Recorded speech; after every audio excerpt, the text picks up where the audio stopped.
তো hello guys, আশা করছি আপনারা সবাই ভালোই আছেন। তো আজকে আমরা বানাতে চলি গজা, খাস্তা গজা। যে খাস্তা আঙুলের গজাগুলো হয়, সেই আঙুলের গজা বানাতে চলেছি। আঙুলের গজা বানানোর জন্য আমরা নিয়েছি 3 কেজি ময়দা, আর সোডা দেবে হয়তো 15 গ্রাম, আর তেল যাবে 500 গ্রাম। সোডা 15 গ্রাম, তেল 500 গ্রাম 3 কেজি ময়দার জন্যে লাগবে। সাথে আমরা একটু কালো জিরে দিয়ে দেবো। কালো জিরে দিলে ফ্লেভারটা খুব ভালো আসে।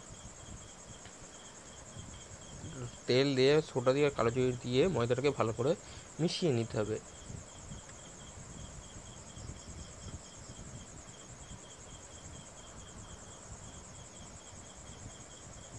এরপরে পরিমাণ মতন জল দিয়ে ওটাকে ভালো করে টাইট করে, সামান্য একটু টাইট রাখতে হবে।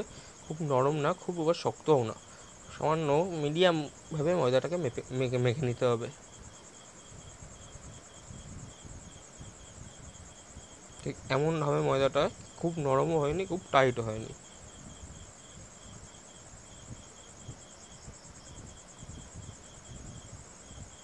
গাইস, আমরা ভিডিও বানাচ্ছি, তো তোমরা চ্যানেলটাকে সাবস্ক্রাইব করে দেবে, লাইক করে দেবে এবং শেয়ার করে দেবে। তো গজা বানানোর জন্য প্রথমে আমরা ওই ময়দাটাকে 3 ভাগ করে নিয়ে 3 ভাগে গজাটাকে করছি। তো এইভাবে প্রথমে একটাকে বেলে নিতে হবে, ভালো একদম পাতলা করে বেলে নিতে হবে। খুব মোটা রাখা যাবে না, মোটা রাখলে গজাটা দেখতে সুন্দর লাগবে না। তো খুব পাতলা করে এটাকে বেলে নিতে হবে। বেলে নিয়ে এইভাবে যেভাবে কাটা হচ্ছে, আপনারা দেখছেন আমরা কাটছি, সেইভাবে এটাকে আগে কেটে নিতে হবে। নিয়ে ওগুলোকে এক সাইড করে রেখে, যে কোনো একটা সাইড করে রেখে একটাকে কেটে নিতে হবে ভালো করে। তো দেখুন কীভাবে আমরা কাটি। তো এইভাবে নিয়ে ভালো চেপে নেবে হাত দিয়ে, যাতে ওটাকে সুন্দর লাগবে এবং চ্যাপটা হয়ে যাবে, একটু পাতলা হবে। তো এইভাবে আঙুলের মাপে কেটে নিতে হবে গজাগুলোকে, লম্বালম্বিভাবে কেটে নিয়ে যে কোনো কিছু পাত্রে একটা তুলে রাখতে হবে। তো এইভাবে কাটতে হবে গজাটা। তো এটাই হলো আমাদের এখানে আঙুলে গজা, খাস্তা আঙুলে গজা বলা হয় এটাকে, সেই খাস্তা আঙুলে গজা।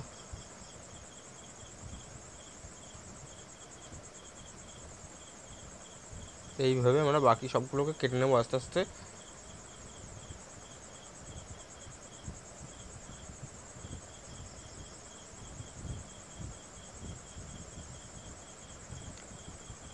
তো গজা বানানোর জন্য আমরা যেভাবে গজাটা বানাই, এইভাবে বানালে গজাটা খাস্তাও হবে এবং সুন্দর খেতেও হবে। গজাটার ভিতরে সুন্দর রসও যাবে এইভাবে গজাটা বানালে।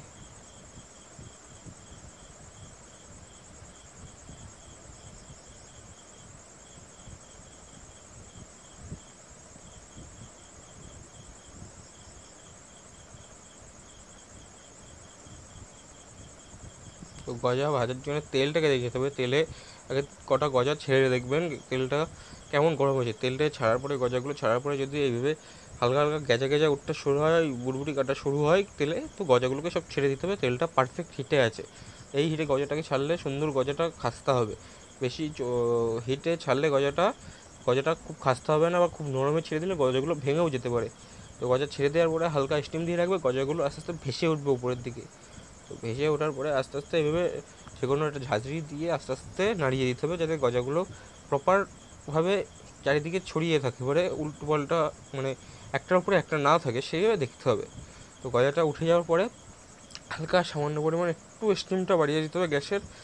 আমরা গ্যাসে করছি, তো গ্যাসের স্টিমটা হালকা সামান্য পরিমাণ বাড়িয়ে দিতে হবে, খুব বাড়ালে হবে না, হালকা পরিমাণ বাড়িয়ে দিতে হবে।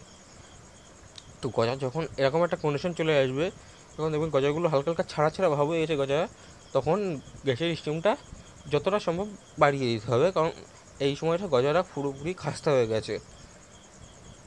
তো এখন যদি স্টিমটা কম রাখা হয়, তো গজাগুলো ভেঙে যেতে পারে। তো এই সময় গজাটা বাড়িয়ে দিতে হয় স্টিমটা।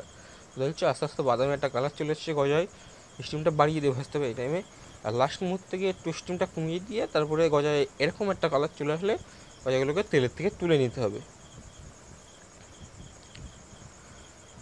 তেলের থেকে তুলে নিয়ে একটা কিছুর মধ্যে রাখতে হবে, ঝুড়ি কিংবা আপনাদের বাড়ি যেটাই আছে সেটার মধ্যে রাখতে হবে। রেখে গজার তেলটাকে ভালো করে ঝরিয়ে নিতে হবে, কারণ গজার মধ্যে এখন প্রচণ্ড পরিমাণে তেল খেয়ে রয়েছে। এখন যদি আমরা রসে দিই, গজাটা ভালো হবে না, তেলটা রসের সঙ্গে মিশে গিয়ে একটা অন্যরকম হয়ে যাবে। তো গজাগুলোর তেলটা আগে ভালো করে ঝরিয়ে নিতে হবে। নিয়ে রস করার জন্য আমাদের আগের থেকে রস থাকে, তো সেটা আমরা চিনি দিয়ে একটু মোটা করে নিচ্ছি। তো আপনাদের রস করার জন্য নিতে হবে 1.5 কিলো জলে 3 কিলো চিনি। তো এই রেশিওটা নিতে হবে আপনাদের রস করার জন্যে। 1.5 কিলো জলে 3 কিলো চিনি দিয়ে ভালো করে ফুটিয়ে নিতে হবে।